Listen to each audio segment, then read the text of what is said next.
راستے سارے کھلے ہوتے ہیں، بس ہم دیکھ نہیں پاتے کیونکہ ہم اللہ پر کامل بھروسہ ہی نہیں رکھتے جیسے رکھنا چاہیے، جیسے اس کا حق ہے۔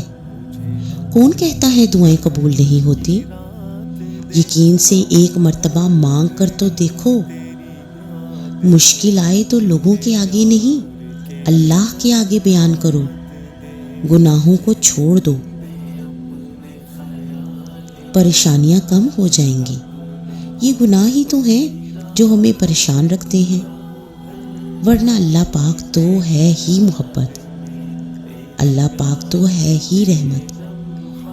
جو اللہ جانتا ہے وہ تم نہیں جانتے، تمہارا کام مانگنا ہے، عطا کرنے کے وسیلے وہ خود بنا دیا کرتا ہے۔ اگر فکر کرنی ہی ہے تو اللہ کی رضا کی کرو، مخلوق کی رضا کی نہیں، کیونکہ اللہ کسی کا محتاج نہیں۔